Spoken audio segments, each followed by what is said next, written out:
Far out. Season 12. Box set bonanza. What a great season. And what a phenomenal introduction to this new Doctor. Plus, we got a Sontaran, Dalek, and now a Cybermen story as well? I just realised this is the only box set that doesn't have its own unique title. Yeah, we've got Revisitations, Earth Story, Mannequin Mania, they've all got their own titles. Oh no, wait, Time Flight and Arc of Infinity doesn't have its own title, so, there's some fascinating information for you. What was I talking about? Oh, yeah, Cybermen. I haven't heard much about this one. I wonder what this serial's reputation is like. Oh. Oh, wow. People really hate this one. Well, I don't. That's it. That's your intro.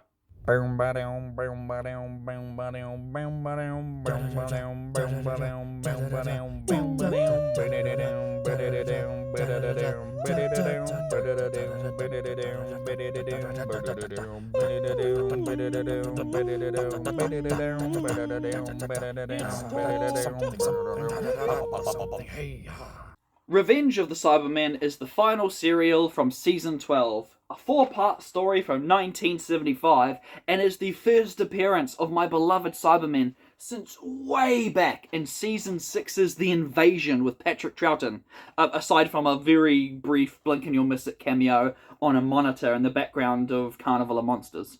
I want to say maybe that contributes heavily to this one's poor reputation. It doesn't act like a grand reintroduction to an iconic villain at all.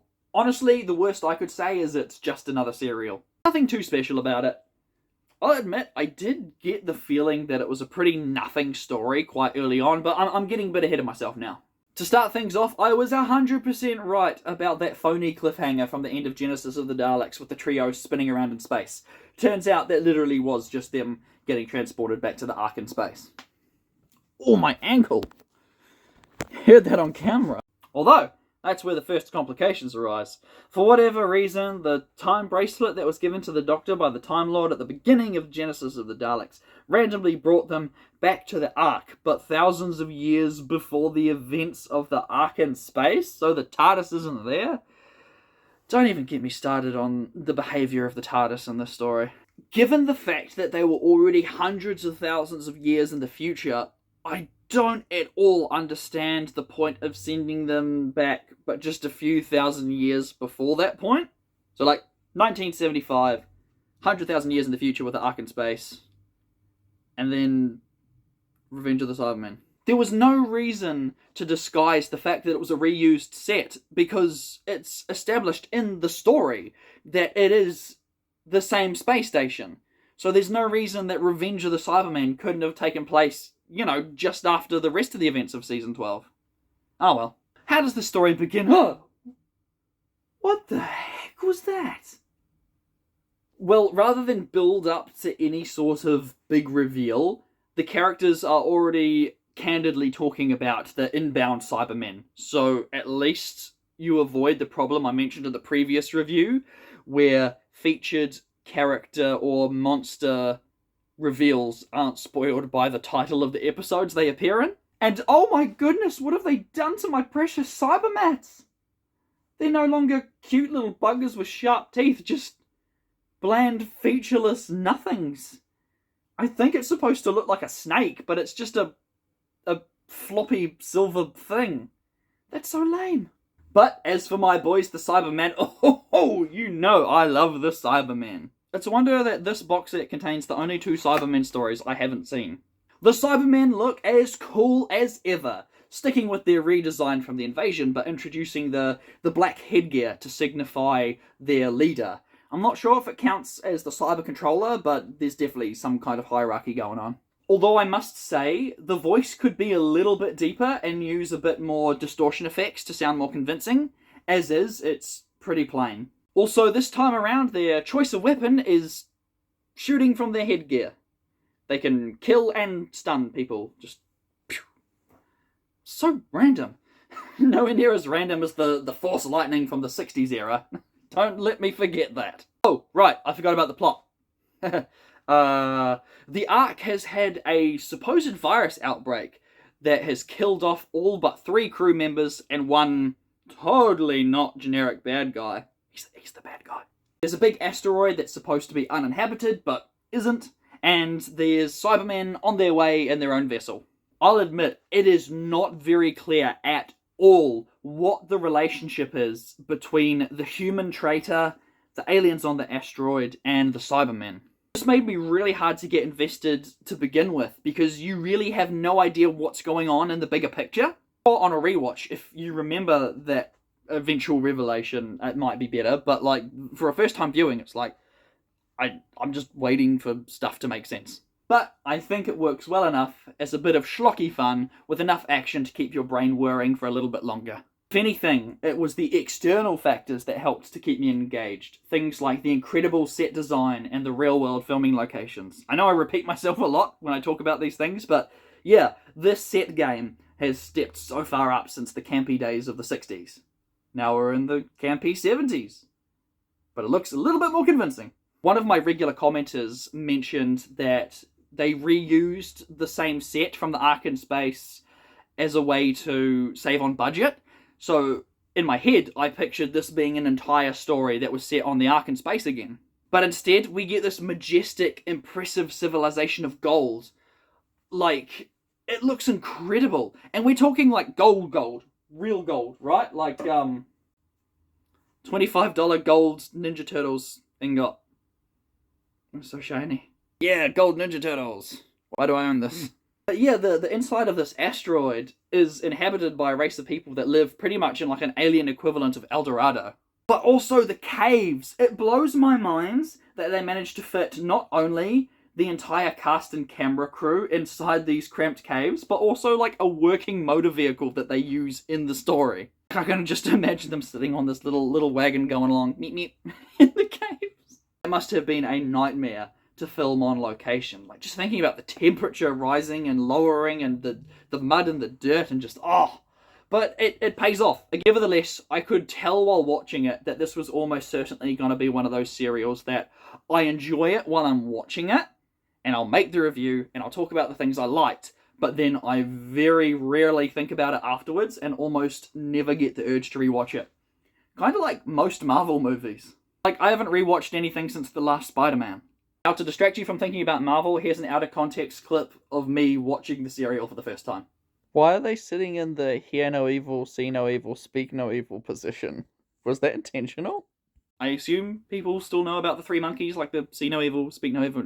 No? Okay. Still, if nothing else, it was unbelievably entertaining getting to witness 2 unstoppable Cybermen just face an onslaught of gunfire without even flinching.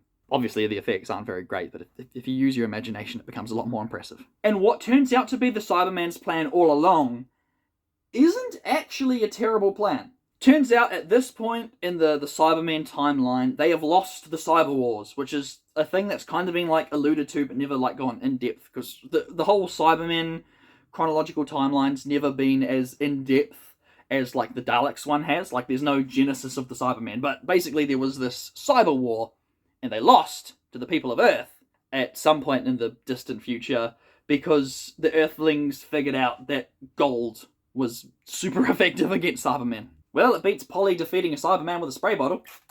Some sci-fi mumbo-jumbo about gold being a good kind of metal to gunk up their circuits or something. So naturally, they seek to destroy this asteroid that's practically made of the stuff. Sure, why not? I mean, you've got a planet that's made out of stuff that's deadly to you. Why not blow it up? I mean, heck, the Ice Warriors should probably have a go at destroying the sun at some point, right? Anyway, it does get a bit convoluted when you're trying to piece together quite what the Cybermen's deal with the human trader has to do with the human trader's deal with the renegade faction of the gold people is, and yeah, I'm starting to see why people may have just given up on this one. But hey, it's not that bad, and it's certainly not boring. Like, until the Wheel in Space gets animated, I'd sooner rewatch this. It even contains the first ever classic Doctor Who cliffhanger that I feel had real, natural consequences. Obviously, old Doctor Who was that kind of serialized programming where they felt the need to have a kind of cliffhanger to keep audiences coming back week to week. Like, that's just how some shows were made back in the day. But of course, these days the community love to band together and laugh at some of these ridiculous fake cliffhangers with characters deliberately putting themselves into danger for no reason. Like, I'm pretty sure there's one in Dragonfire where Sylvester McCoy decides to hang off a cliff for no reason. Well, I for one have never fallen for them. Then again, when you've witnessed the worst ever, how will our heroes get out of this situation? Cliffhanger from Danger Mouse, like, nothing affects you anymore. But in this case, the Doctor has a bomb strapped to him that if you try and remove the strap, it will explode. Well, when Harry finds him unconscious down in a mine shaft, he instinctively goes to remove it. It was the first time I was like, oh, this makes sense as a cliffhanger. Because of course, Harry has no idea of the danger, so the danger is real. Bravo for getting that one right. And the final, maybe, thing I want to briefly mention is the music. It's quite varied, but a mixed bag. There's the annoying scraping plastic sound that I've mentioned a couple of times before, and I can't be bothered bringing out my Sonic Generations game to demonstrate for you, but you know the one. It's never a nice sound. Although, coincidentally, around the time I recorded this review, I recently watched the Cube trilogy. It's like a very niche B-movie sci-fi trilogy. But they used that scratching plastic motif in the music in one of those films as well, which is weird. Just a useless fact for you. Even some of the good music starts looping way too much and it grows pretty tiresome by the end. But at least 1/3 of it is spot on. It just really makes me miss that iconic Cybermen music from way back in Tomb of the Cybermen, which I mentioned at the time. I know that's like 40 reviews ago now. But another useless fun fact for you. I bought the 50th anniversary CD box set of the soundtrack, and that Cybermen music's not on it. So, yeah. Out of curiosity, does anyone in the comments section below buy any of the Doctor Who soundtracks? I have seasons 3, 4, 5, 7, 13, and The Snowmen for some reason. Is that it? Oh, alright, I'll rant about the TARDIS. Just know that everything I'm about to say pretty much boils down to the writers throwing up their arms and going...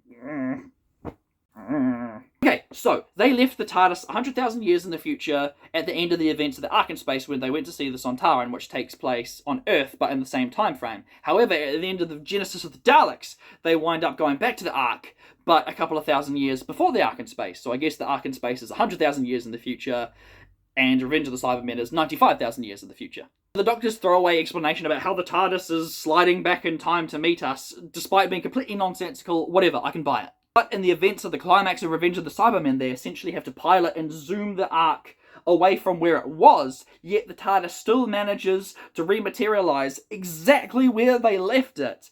Thousands of years in the past, and goodness knows how many light years away. And this is all before the Doctor has, like, a device that can summon the TARDIS to him, or the key that he uses in Father's Day to make the TARDIS appear where it wasn't. You know what? Damn it, no. I don't care, I do not care, I like this one, alright? TARDIS inconsistencies be darned. Might be due for a haircut. Thank you very much for watching. Tune in next week while we start Season 13 with a return to Earth and one final romp with the members of UNIT. Well, at least for another 10 or so years, or however long it takes me to review them. Also, Zygons! See you next week.